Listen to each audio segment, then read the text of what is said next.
नमस्कार, मेरा नाम डॉक्टर शिखा सिंह ठाकुर है। मैं एक गायनेकोलॉजिस्ट हूँ और आज आपसे डिस्कस करने वाली हूँ कि कौन सी सिचुएशंस है ऐसी जिनमें जाके आपको अपने गायनेकोलॉजिस्ट से सलाह लेने की ज़रूरत है।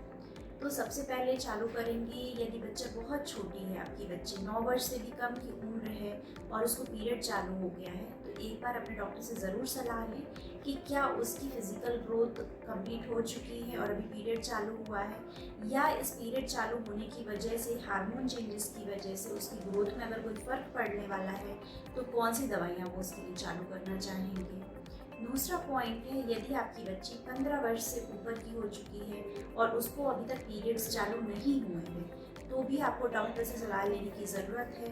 हम सोनोग्राफी करा सकते हैं कि क्या सोनोग्राफी में बच्चेदानी और अंडेदानी प्रॉपर बने हुए हैं, बाहर की तरफ एग्जामिनेशन में कोई झिल्ली तो नहीं बनी हुई है, या कोई हार्मोन में चेंजेस तो नहीं है। उनकी सलाह लें और क्या कोई दवाई इसके लिए चालू करने की ज़रूरत है, उसकी भी उनसे एडवाइस ले सकते हैं। इसके अलावा यदि बच्चे को पीरियड आते हैं और ब्लीडिंग बहुत सीवियर होती है, मतलब हैवी ब्लीडिंग है, जिसकी वजह से उसको बार बार पैड चेंज करना पड़ रहा है।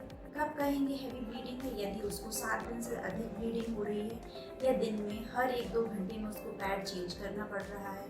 इसके अलावा यदि जो उनका ब्लड निकल रहा है वो कतरे के फॉर्म में या क्लॉट के फॉर्म में है, तो उसे भी हम हैवी ब्लीडिंग में काउंट करेंगे। इसका एवेलुएशन कराना या इसकी जांच कराना क्यों इम्पॉर्टेंट है? क्योंकि कुछ जेनेटिक प्रॉब्लम होती हैं जिनमें कि हमारे ब्लड को क्लॉट करने की क्षमता नहीं होती है, उन केसेस में हैवी ब्लीडिंग होती है। अगर बच्ची को वो जेनेटिक प्रॉब्लम है तो उसका प्रॉपर हमें ट्रीटमेंट या निदान की ज़रूरत है। इसके अलावा कोई वायरल फीवर्स भी आजकल बहुत चल रहे हैं, जिनकी वजह से कई बार प्लेटलेट में कमी आ जाती है, या फिर हमारी क्लॉटिंग की जो क्षमता होती है उसमें बॉडी में कमी आ जाती है, जिसकी वजह से हैवी ब्लीडिंग हो जाती है। और हमारे सही टाइम पे ध्यान ना देने पे बच्चा सीवियर अनीमिया, मतलब बहुत ही अधिक खून की कमी से ग्रसित हो सकता है, जिसकी वजह से उसके हार्ट पे भी असर पड़ सकता है। तो ज़रूर अपने डॉक्टर से मिलें।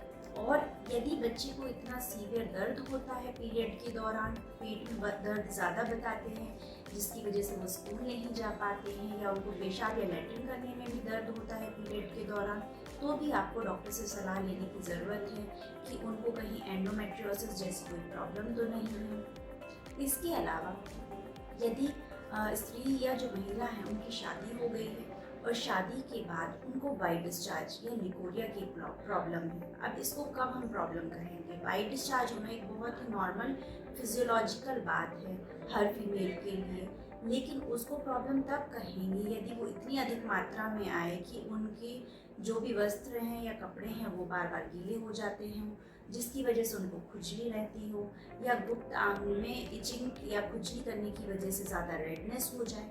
इसके अलावा यदि उनको उसका कलर चेंज दिखे, मतलब कि जो सफ़ेद पानी आ रहा है वो सफ़ेद ना हो के पीले रंग का हो, लाल कलर का हो, या फिर हरे रंग का हो, ऐसा कुछ है, या फिर उसकी कंसिस्टेंसी में, मतलब उसकी द्रव्यता में जैसे कि वो गाढ़े दही की तरह हो, उस केस में भी डॉक्टर से ज़रूर मिलना चाहिए।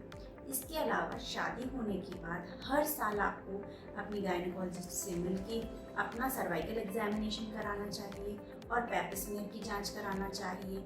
यदि शादी के बिना भी आप सेक्सुअली एक्टिव हैं तो भी आपको हर साल अपने डॉक्टर से ज़रूर मिलना चाहिए, क्योंकि एचपीवी नाम का जो वायरस है उसकी वजह से आगे चल के सर्वाइकल कैंसर होने का डर होता है।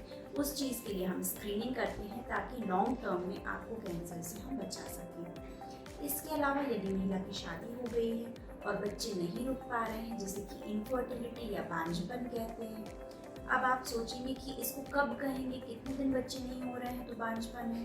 यदि स्त्री की शादी होने के 1 साल बाद तक वो रेगुलर हस्बैंड से कांटेक्ट में है, कोई गर्भ निरोधक यूज़ नहीं करते हैं, तब भी बच्चा नहीं रुक रहा है, तो हम कहेंगे कि उनको इनफर्टिलिटी है। उस केस में अपने डॉक्टर से ज़रूर मिलें। या फिर पहले कभी एक बार बच्चा रुक चुका है और अब दोबारा बच्चा ठहरने में दिक्कत हो रही है, जिसमें कि 6 महीने से 1 साल का फिर से उनने पूरा ड्यूरेशन ट्राई किया है और अब नहीं हो पा रहा है, तो उस केस में भी उनको अपने डॉक्टर से मिलना चाहिए। इसके अलावा यदि स्त्री की एज जो है 35 वर्ष से ऊपर है, तब हम 1 साल के लिए उनको इनफर्टिलिटी के लिए वेट नहीं करेंगे। यदि उन्हें 35 वर्ष के ऊपर शादी की है और अब वो 6 महीने से लगातार ट्राई कर रहे हैं और बच्चा नहीं रुक पा रहा है, तो फिर हमें उनको कुछ ना कुछ दवाइयाँ, इंटरवेंशन या प्रोसीजर्स देने की ज़रूरत होगी।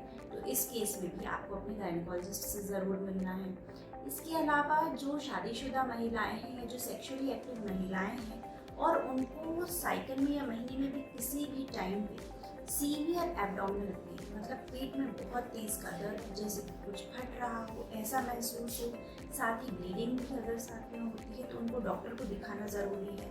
क्योंकि कई बार एक्टोपिक प्रेगनेंसी या फिर कोई सिस्ट या फिर ओवेरियन टॉर्जन एक चीज़ होती है जब अंडेदानी जो है अपनी जगह पे घूम जाती है, जिसकी वजह से अंडेदानी खराब हो सकती है। तो सीवियर पेन होने पर अपने डॉक्टर से ज़रूर मिलें। इसके अलावा प्रेगनेंसी में कब इमरजेंसीज हैं वो हम कभी और डिस्कस करेंगे, इसमें वो सारी चीज़ें कवर नहीं हो पाएंगी। इसके अलावा यदि जो फीमेल हैं रिप्रोडक्टिव टाइम पे है, अपने मतलब बच्चे हो चुके हैं, पेरीमेनोपॉजल हैं, आसपास मेनोपॉज आने वाला है, ख़त्म होने वाली है माहवारी, वो टाइम पे अगर उनको सीवियर ब्लीडिंग हो रही है, पेट में दर्द हो रहा है, इस तरह की कोई प्रॉब्लम है तो भी डॉक्टर से मिलने की ज़रूरत है। कई बार फाइब्रॉइड वगैरह की वजह से भी उनको या कोई सिस्ट या गांठ होने की वजह से ऐसा दर्द हो सकता है। और कोशिश करें कि जब भी आपकी उम्र 35 वर्ष से ऊपर हो तो हर साल अपने डॉक्टर से ज़रूर मिलें और हेल्थ चेकअप ज़रूर कराएं, क्योंकि ओवेरियन कैंसर्स बहुत कॉमन है, सर्वाइकल कैंसर भी इस एज ग्रुप में बहुत कॉमन है, तो उनकी स्क्रीनिंग होनी ज़रूरी है। इसके अलावा यदि महिला की जो माहवारी है वो बंद हो चुकी है, 1 साल तक लगातार बंद है और उसके बाद उनको कोई धब्बे आने चालू हुए हैं या फिर उसके बाद हेवी ब्लीडिंग चालू हुई है, तो ज़रूर ही अपने डॉक्टर से मिलें, क्योंकि बच्चेदानी के कैंसर्स में ऐसे सिम्टम हो सकते हैं। तो इन सभी चीज़ों का ध्यान रखें। इसके अलावा सारी सलाह जो भी आपको ज़रूरी लगे वो अपने डॉक्टर से बीच बीच में मिलकर लेते रहें। साथ ही अपने वैक्सीनेशन के लिए भी जो रिप्रोडक्टिव फीमेल्स को वैक्सीनेशन की ज़रूरत है, उनके लिए भी अपने डॉक्टर से ज़रूर मिलें।